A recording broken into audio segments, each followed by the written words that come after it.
Everyone, welcome back to my YouTube channel Channel and Desk. So without any further delay, let's address the elephant in the room. तो कल था मेरा PWRTS 2 और जिसे attempt मैंने करा था ऑनलाइन क्योंकि मैंने PWRTS प्रो पास नहीं लिया. तो first of all let me show you all my result. तो ये है मेरा रिजल्ट. तो अगर कोई मेरे को पहले से फॉलो कर रहा होगा तो उसे पता होगा कि दिस इज़ नॉट यूजुअल. मेरे PWRTS 1 में 218 आउट ऑफ 300 आए थे और अब 126 आउट ऑफ 300. सो इस वीडियो में यही बात करेंगे what went wrong in this paper, how I messed up this paper और मैंने क्या गलतियाँ करी. So without any further delay बात करते हैं पेपर के बारे में. तो पेपर का सिलेबस था फिजिक्स में कंप्लीट इलेक्ट्रोसाइल्स, केमिस्ट्री में केमिकल काइनेटिक्स एंड सॉल्यूशंस और मैथ्स में था मैट्रिसेस एंड डिटर्मिनेंट्स. तो सिलेबस मेरा जो रियल सिलेबस है, जो बचा हुआ सिलेबस है क्लास 12th का और थोड़ा बहुत क्लास 11th का, वो बहुत स्लोली प्रोग्रेस कर रहा था. तो मैंने जो सोचा था कि इस टेस्ट को मैं इतना सीरियसली अटेम्प्ट नहीं करूँगा, मतलब इसके लिए सीरियसली प्रिपेयर नहीं करूँगा. मेरा टारगेट था कि मैं इस टेस्ट में ईजिली 180 ला सकता हूँ. तो मैं टेस्ट की प्रिपरेशन चालू करता हूँ. इलेक्ट्रोस्टैट्स में मैंने बस अपने शॉर्ट नोट्स रिवाइज करे थे.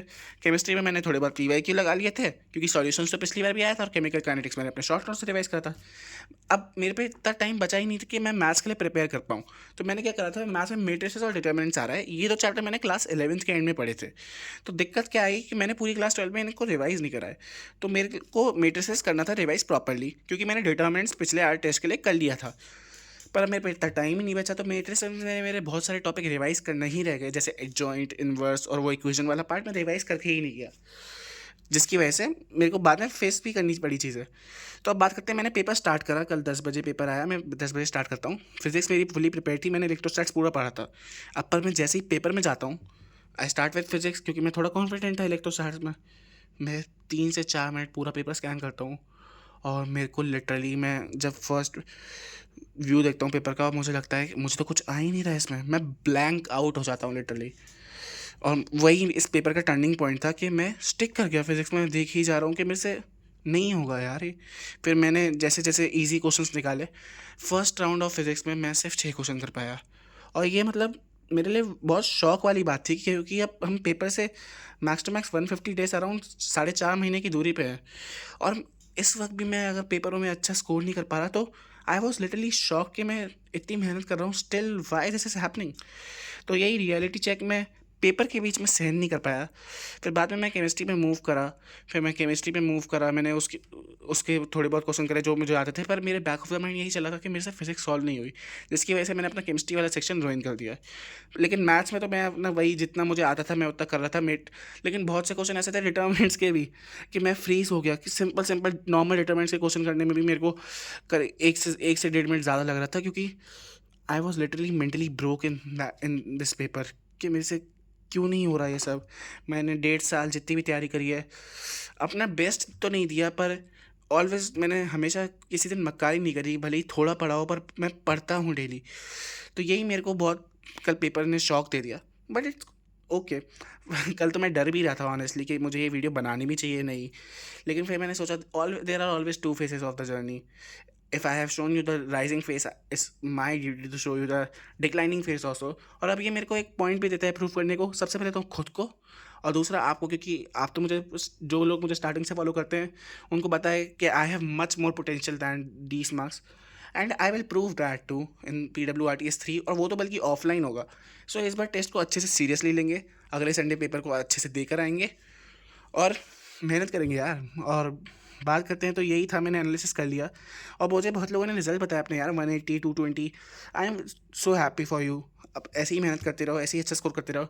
टू बी ऑनेस्ट, अगर मैं ये पेपर अपने फुल पोटेंशियल पे भी देता तो मेरे इस पेपर में 160 से ज़्यादा नहीं आते, क्योंकि इसमें फिजिक्स में मेरे 45 से ज़्यादा नहीं आते, केमिस्ट्री में 70 और 45 मैथ्स भी. अगर मैं मेट्रिसेस रिवाइज कर लेता पूरा तो थोड़ा अलग होता, पर अगर मेरा मेंटल ब्रेकडाउन नहीं होता तो मैं मैक्स टू मैक्स 160 ही ला सकता था. मैंने एनालिसिस करा है और यही सत्य है. अब इसको मैं 4 महीने पहले ये नहीं बोल सकता, कोई एक्सक्यूज़ नहीं दे सकता, और ना ही मैं एक्सक्यूज़ दे रहा हूँ. यही मेरी रियलिटी मार्क्स हैं और मैं ऑनेस्टली आपके सामने प्रेजेंट कर रहा हूँ. और मैं तो बोल रहा हूँ कि अब मैं इसमें इम्प्रूव करूँगा. कोई बात नहीं, अब अगले पेपर में अब मुझे एक टारगेट का नंबर बोलने में तो डर लग रहा है क्योंकि पेपर रियली टफ आया है. There is a huge difference between difficulty level in RTS 1 and RTS 2. पर हम टारगेट रखते हैं आज की वीडियो में कि RTS 3 में कोशिश करेंगे कि 180 आउट ऑफ 300 हम लाएँ. और अगर बाई चांस नहीं आते तो क्या कर सकते हैं, लेकिन मैं कोशिश करूँगा कि मेरे 180 आउट ऑफ 300 आ जाए। अब बात कर लेते हैं थोड़ी बहुत सिलेबस अपडेट की। सिलेबस अपडेट में वही सिलेबस बहुत स्लो चल रहा है। लेक्चर देखने में मुझे इतना टाइम लग रहा है, लिटरली मैं क्या बताऊँ। तो मैंने पर पहले बता देता हूँ, मैंने 11th के 2 टॉपिक्स रिवाइज कर लिए हैं, कैलोरीमेट्री और थर्मल एक्सपेंशन, जिस पे मैं पीवाईक्यू सॉल्व करना स्टार्ट कर सकता हूँ। बात करते हैं रे ऑप्टिक्स की। रे ऑप्टिक्स के टोटल 21 लेक्चर हैं मेरे, सिर्फ अब तक 12 लेक्चर हुए हैं। बहुत स्लो प्रोग्रेस चल रहा है। हाइड्रोकार्बन्स में लेक्चर 6 से अब लेक्चर 8 तक पहुँच गए हैं, लेक्चर 8 हो गए हैं। हाइड्रोकार्बन्स में टोटल 16 लेक्चर्स हैं, वो भी बहुत बचा है। बात करते हैं वेक्टर्स एंड 3D की। वेक्टर्स एंड 3D की 4 लेक्चर हो गए हैं, अब 4 ही रह गए हैं। बहुत स्लो प्रोग्रेस चल रहा है, पर अब क्या कर सकते हैं, डेली 2 लेक्चर ले रहा हूँ और क्वेश्चन सॉल्विंग पे ध्यान दे रहा हूँ। तो इस वीक तो जैसे मेरे वीक टॉपिक्स है टेस्ट के, इलेक्ट्रोकेमिस्ट्री, रिलेशन फंक्शन, यही पढ़ूंगा और मेट्रिसेस पूरा रिवाइज करूँगा।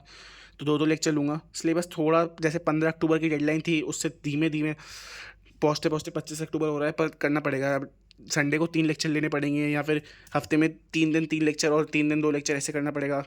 मैनेज करना ही पड़ेगा।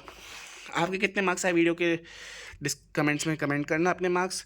और अगर आपको कोई दिक्कत आ रही हो, वैसे तो इन मार्क्स के बाद मैं होता नहीं हूँ कोई आपको बताने वाला कि कैसे पढ़े, पर स्टिल अगर आपको कोई दिक्कत आ रही है तो नीचे कमेंट कर देना। I would be feel very happy to reply you and help you all.